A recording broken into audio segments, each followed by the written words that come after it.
Hello दोस्तों, कैसे हैं आप सब लोग। आशा करती हूँ अच्छे होंगे। हमारी आज की कहानी का नाम है बद्दुआ।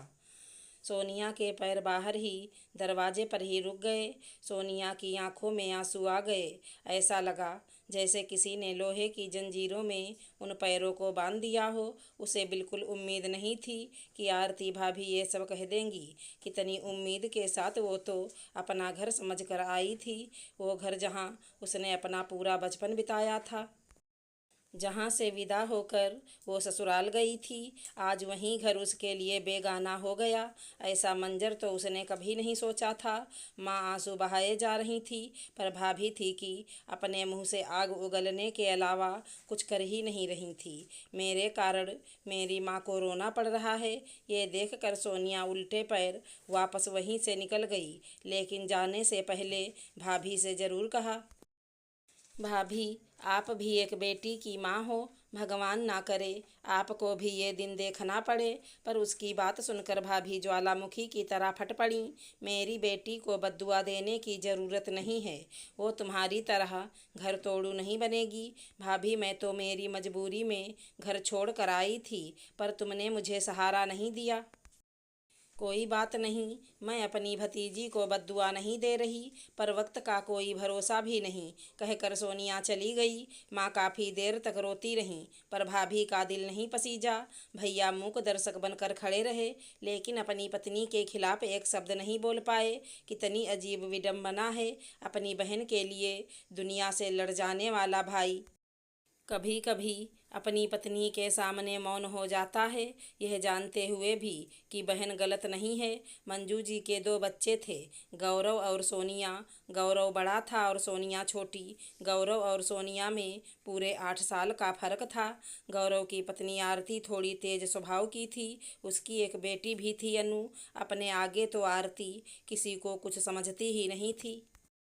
सोनिया का ग्रेजुएशन पूरा होते ही आरती ने उसकी शादी की रट लगा दी। अरे, और कितना पढ़ाओगे, इसने पढ़ तो लिया, अब क्या जवान बहन को घर में बिठा कर रखोगे। शादी करो और ससुराल भेजो, पर बहू इसे थोड़ा और पढ़ लेने दे।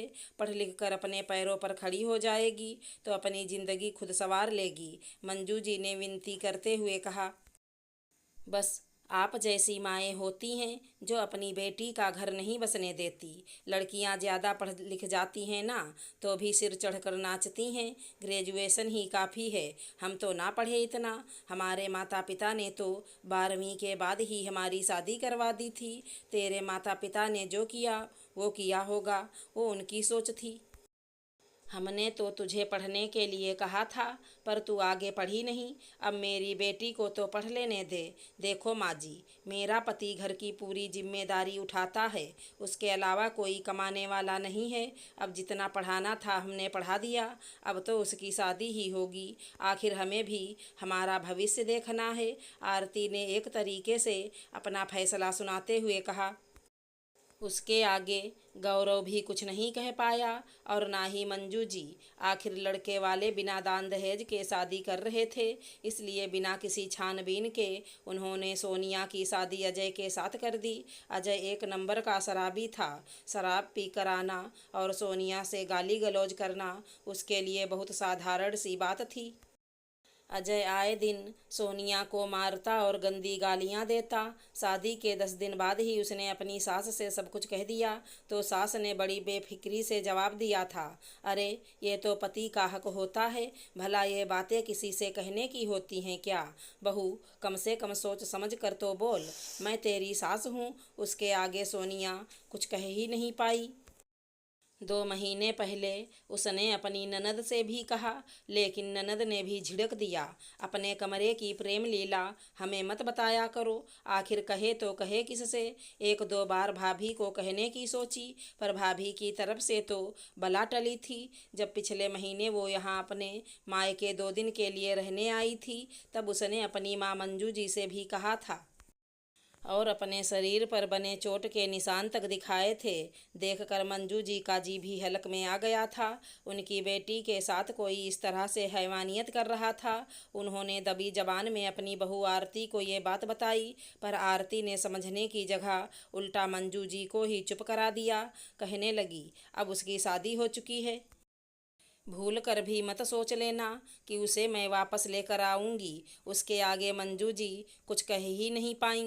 लेकिन कल रात तो अजय ने सारी हदें ही पार कर दी।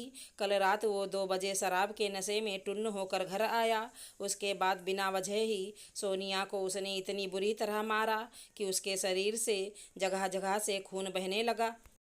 उसकी इतनी चीख पुकार के बावजूद भी अपने कमरे से कोई भी निकलकर उसके पास उसे छुड़ाने नहीं आया। ये तो पति पत्नी के बीच की बात है। मानकर सब लोग उसकी चीख सुनते रहे पर अपने कमरे में ही रहे। पता नहीं कैसे सोनिया में कल इतनी हिम्मत आ गई कि जिस लाठी के सहारे दादा ससुर जी चलकर घूमने जाते थे वो लाठी उसके हाथ आ गई। सबसे पहले तो उस लाठी से जमकर सोनिया ने अपने पति पर एक ही वार किया और फिर जैसे तैसे दरवाज़ा खोलकर बाहर की तरफ भाग निकली। अजय की चीख सुनकर घर के सारे कमरों के दरवाजे खुल गए और उसे बचाने के लिए सब लोग बाहर आए। लेकिन तब तक सोनिया बाहर निकल चुकी थी।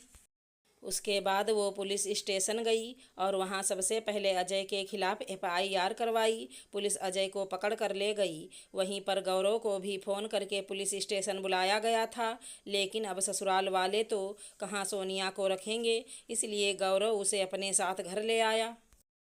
पर घर में तो उसने अपने कदम रखे भी नहीं थे कि भाभी ने चिल्लाना शुरू कर दिया, क्या लेने आई है अब यहाँ पर? सारे समाज में हमारी थू थू करवा दी। इससे अच्छा तो मर जाती तो ज़्यादा अच्छा था। एक पति ना संभाल पाई तू, खबरदार इस घर में कदम रखा तो। खैर सोनिया तो यहाँ से चली गई, लेकिन किसी ने उसके जाने के बाद उसके बारे में कुछ पता नहीं किया।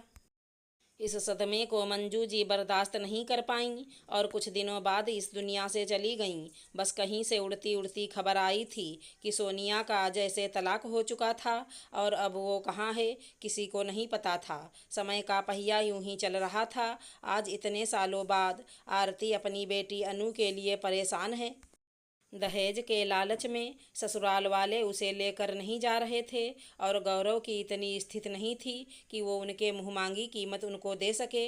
अनु को भी मार पीट कर वो लोग घर पर छोड़ गए थे, ये कहकर कि जब पैसों का बंदोबस्त हो जाए तो ससुराल छोड़ जाना। अब अनु ससुराल नहीं जाना चाहती थी, इसलिए अपने पति के खिलाफ नोटिस भिजवाने के लिए आरती और गौरव के साथ वकील के पास आई थी और वकील का ऑफिस के बाहर बैठकर अपनी बारी का इंतज़ार कर रहे थे। अपना नंबर आते ही वो लोग अंदर गए तो वकील ने उनकी सारी बातें ध्यान से सुनी। अभी वकील साहब केस सुन ही रहे थे कि उनकी पत्नी अंदर आई। उसे देखकर गौरव और आरती हैरान रह गए। ये तो सोनिया थी, वही सोनिया जिसके लिए घर के दरवाजे आरती ने हमेशा हमेशा के लिए बंद किए थे। सोनिया भी उन्हें देखकर पहचान चुकी थी, इसलिए वहीं की वहीं खड़ी रह गई। अरे मैडम, वहाँ कैसे खड़ी रह गई? अंदर तो आओ। अचानक वकील साहब ने कहा, ये मेरी पत्नी है सोनिया। सोनिया जब उनके पास आई तो वकील साहब ने उन्हें अनु की सारी स्टोरी सुनाई। ये सुनकर सोनिया ने आरती की तरफ देखा, लेकिन आरती रोते हुए उसके पैरों में पड़ गई। मुझे वाकई में माँ जी और तुम्हारी हाय लग गई। मुझे माफ़ कर दे सोनिया, मुझे माफ़ कर दे। वकील साहब ने हैरानी से सोनिया की तरफ देखा तो सोनिया ने सब कुछ बता दिया। भाभी, मैंने अनु को कभी बद्दुआ नहीं दी, लेकिन आपको तो मेरी माँ की बद्दुआ लगी होगी, जो मेरे दुख में कुछ दिनों बाद ही चल बसी। मेरी तो किस्मत अच्छी थी कि मुझे वकील साहब का साथ मिल गया, जो उस समय मेरा केस लड़ रहे थे। पर भाभी, वक्त का पहिया सचमुच बहुत बलवान है। हालांकि अनु का केस वकील साहब ने ही हैंडल किया, जल्दी ही उसका तलाक भी करवा दिया। पर सोनिया ने फिर भी अपने मायके कदम नहीं रखा। अनु के लिए उसके दिल में कोई मैल नहीं था, पर जिस मायके में उसे तिरस्कृत करके निकाला गया था और उसके कारण सदमे में उसकी माँ की जान चली गई थी, वहाँ कदम रखकर करना क्या था। अगर हमारी कहानी पसंद आई हो तो चैनल को लाइक शेयर सब्सक्राइब करें। धन्यवाद दोस्तों।